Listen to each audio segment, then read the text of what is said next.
Dag se mense, ek sit hier met 'n boeta, Elof Jacobs.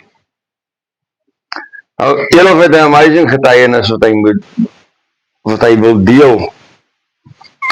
Nou in 1987, met nasionale diensvlug toe die grensoorlog nog aan die gang, is hy opgestuur en in Angola, tydens 'n oefening, waar hulle moes vorentoe beweeg, platval, en dan weer opstaan en vorentoe beweeg en platval, en daar's lewendige ammunisie en goed gebruik in die oefening. So en op 'n stadium toe ontplof 'n 81 mm mortier 2 meter agter hom. En helfte van sy regterbrein word weggeskiet. Daar sit vandag nog skrapnel in sy kop wat hulle nie kan verwyder nie. Nou Elof, toe dit nou plaasvind, wat het jy ervaar op daai stadium?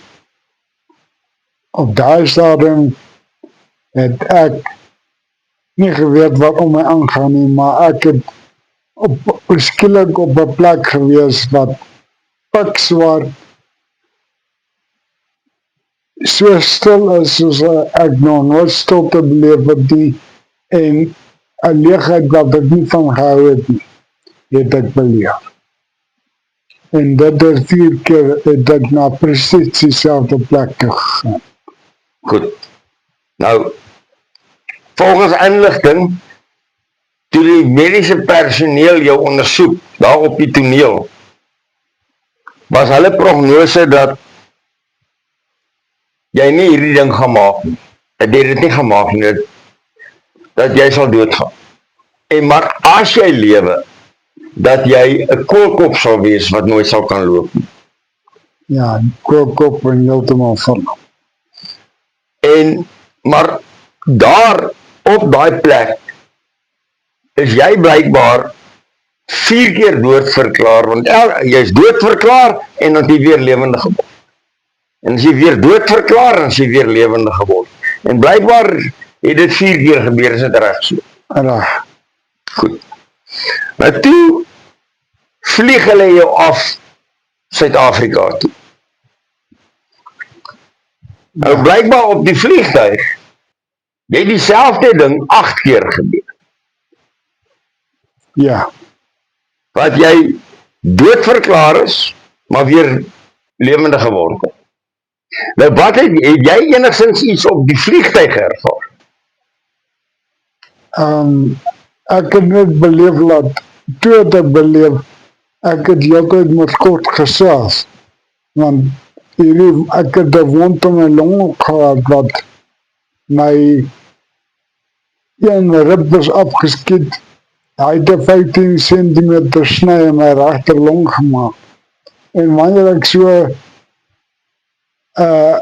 kom ons sê op 'n manier behandel is, of neergesit is of gegooi is, dan die wond weer begin bloei, dan het ek heeltyd gesels met God. Want ek wou nie verdrink in my eie bloed nie, ek het ook nie gewees in my bloed nie, maar ek wou nie verdrink nie, dan praat ek die hele tyd met God. So daar het ek die hele tyd met God gesels. Goed, nou, toe daag jy nou by 1 militaire hospitaal in Valhalla, Pretoria op. Ja. En toe jy nou daar opdag, nou die inligting is later vir jou deurgegee. Ja. Wat was die opdrag wat die hospitaal vir die personeel gegee het? Do not resuscitate. So hulle het basies gesê, daar moet geen behandeling gedoen word vir jou. Is dit reg? Ja. En toe jou ouers opdaag? Ja, op my ma's versoek het hulle uitgevra, hulle moet my asseblief behandel. Goed. Reg. Nou, jy was toe vir 'n geruime tyd in 'n koma gewees, is dit reg? Korrek. Goed. Toe jy bykom, Kon jy praat? Kon jy iets doen? Ek kon nie praat nie. Nou, hoekom kon jy nie praat nie? Ek het 'n pypie in my keel gehad en hulle het dit tracheotomie genoem. Ek kon nie praat nie. En, nou hoe het jy toe gekommunikeer? My meisie van daai tyd het my geleer om so te sê ja, so te sê nee, en so te sê dankie. Ok. Reg, toe die pype nou verwyder is, kon jy toe praat?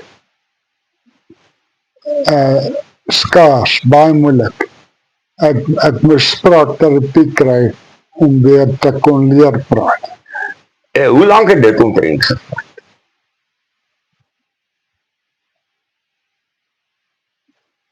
Ek kan julle waar nie onthou. Goed. Maar, en op daai stadium, toe het jy besef ook dat jou linkerkant kan jy glad nie gebruik nie. Ja, ek het agtergekom, my linkerkant was verlam. Goed. En jy het vir my gedeel dat hulle jou toe 'n reistool gegee het. Ja, Nou toe jy nou daar in daai reistool sit, wat het jy ervaar? wat moet ek met die ding nog? Ek kan toch nie 'n reisdoor ry met net een kant wat werk nie. Ok. En wat het die dokters gesê jy sal weer kan loop? En hulle het gesê ek kan nooit weg kan loop. Goed. Maar wat was jou besluit toe op daai stadium?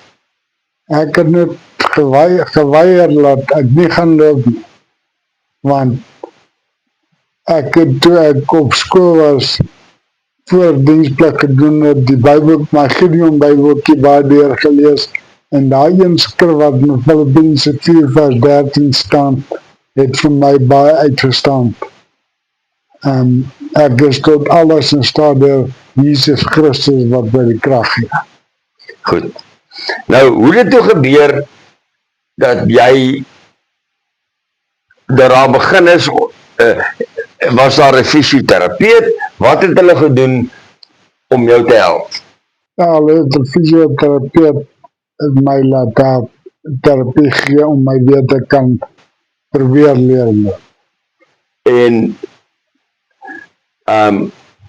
hoe suksesvol was dit? Wel, die fisioterapeut het my eers geleer gewig op my linkerbeen sit, wat basies verlam was, en eers daarna, toe sy nou tevrede was dat ek kan goed genoeg gewig op hierdie linkerbeen dra, toe was hy begin leer om tree te gee met my linkerbeen, saam met my regterbeen nou. En die eerste tree wat ek met my linkerbeen gegee het met haar hulp, het ek myself gesê, hardop sal aan die gange, ek is tot alles in staat deur Jesus Christus wat my krag gee. En 3 maande nadat hierdie ding gebeur het, Ja. wat het toe gebeur? Toe loop ek uit one more uit. Nou Jolof, as jy nou terugkyk na hierdie, wat daar gebeur het, né? Hierdie 81 mil mortier wat agter jou ontplof, en jy's in hierdie leegheid, en jy word doodverklaar en kom lewendig, jy word doodverklaar en kom lewendig, en die personeel kan dit nie verstaan nie.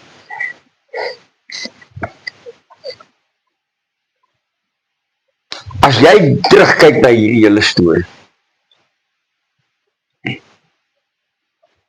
hoe sien jy God in die storie? Ek sien hom al die tyd daarin, dis die beste ding wat nog met my gebeur het. Want hy is die hele tyd betrokke in my lewe gewees, soos hy nou nog is. Want alles wat ek doen is onmoontlik, volgens dit wat my prognoses was.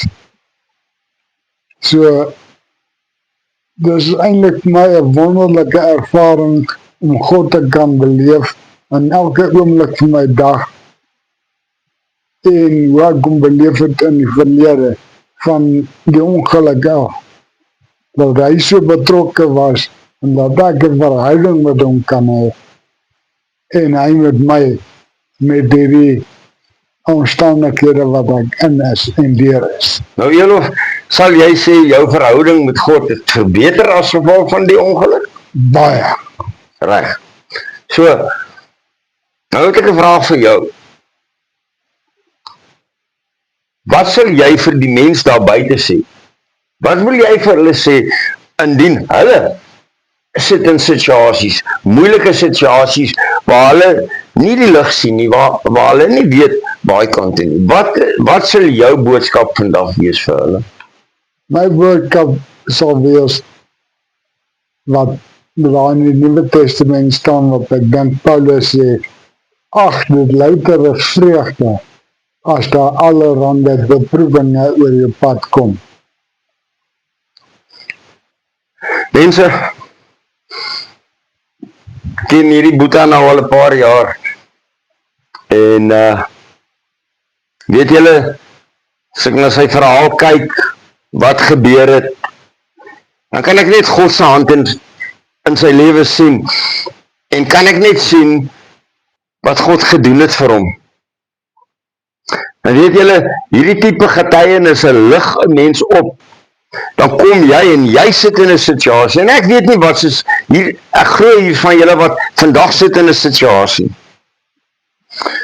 waar jy nie die antwoorde het nie. Maar as jy nou na Elof se verhaal kyk, julle het hom nou geluister en sy getuienis gehoor, wil ek vir jou sê, daar is geen probleem groot genoeg wat God nie kan hanteer nie. Amen. Vat jou situasie en bring jou situasie vandag na God toe. Amen. En sê, Vader, hier is my situasie. Ek weet nie die antwoorde nie. Maar Vader, U het die antwoorde. Vader, met U aan my sy sal ek in oorwinning stap. Soos Elof in oorwinning gestap het. Amen. En yes, is sy lewe maklik? Nee. Hy kan nie beweeg soos hy wil beweeg nie. Daar is sekere goed wat hy nie kan doen nie. Maar die woord sê ook vir ons, loof en prys my in alles. Amen. In die goeie, in die slegte. So kom net vandag en vat daai situasie na God toe en sê, Vader, ek loof en prys U vir hierdie situasie. Amen. Wat wil U my leer in hierdie situasie? Dankie vir die voorreg om hierdie Elof, en dankie dat jy bereid is om jou getuienis met ander te deel. Amen. En mag hierdie getuienis van wat jy gedeel het vandag 'n verskil maak in iemand daar buite se lewe. Wonderlik. Amen. En al die eer, al die lof aan hom, Amen. want slegs deur sy hulp was dit moontlik dat jy en ek vandag hierdie gesprek sal hê. Amen. En ons kan net sê, Vader, dankie. Amen. Weer eens, al die eer en lofprysing kom U toe. Amen.